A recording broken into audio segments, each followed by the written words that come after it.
Hey everyone, Harris here with iDownload Blog, and today we are taking a look at the second generation of Apple Pencil for the new 2018 iPad Pros.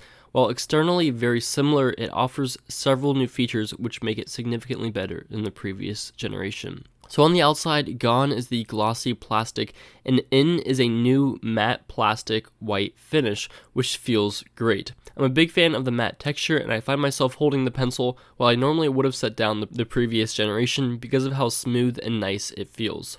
While the previous generation wasn't bad, it's a much cleaner, more minimal look and feel, and I'm all for it. And while it doesn't solve any problems by changing the material, the three biggest problems of the previous version are solved here. First, no more losing the cap. I replaced my plastic cap with a rubber one to have it stop falling off last year and make it a little bit more resilient, which is why it's blue, but now that worry is non-existent. The silver ring is gone for some simple text, and I don't love the pencil branding, but that's obviously a minor detail.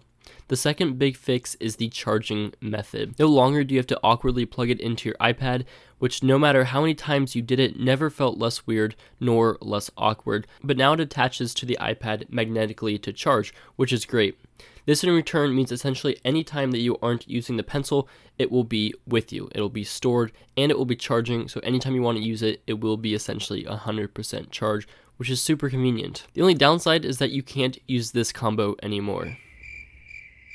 The magnets holding it in are pretty strong, but it actually does usually fall off in my backpack with enough books in it. I don't love having the Apple Pencil attached all the time because you sort of have to avoid it when using the iPad in portrait orientation, but with a keyboard or folio case it works fine. And the third biggest issue solved would be the one I just mentioned, no longer worrying about having a storage solution built into your case to hold it or putting the pencil somewhere safe, because it clips onto the iPad, and as long as you have your iPad, you should have your pencil without worry.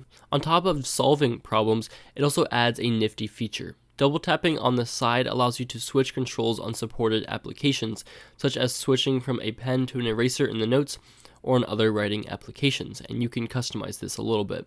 And impressively, you can tap almost anywhere up to a third of the way up the pencil on any side whatsoever. So you don't have to be particular about where you tap, basically as long as it is on the bottom-ish half of the pencil. The flat part of the pencil also makes it marginally more comfortable to write with. Not a huge difference, but the experience is basically the same.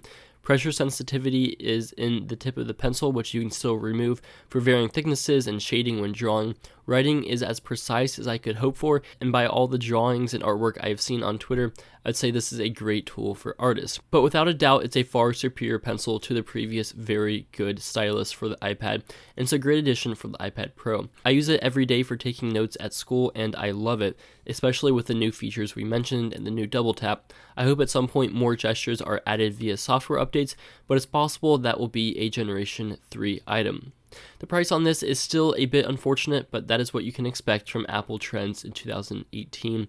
Either way, if you're somebody that could benefit from a stylus and you want to pick this up for yourself, I will leave several links in the description. And if you order through B&H Photo, you can actually avoid sales tax in many states. Thank you for watching. Feel free to leave any questions or concerns in the comments.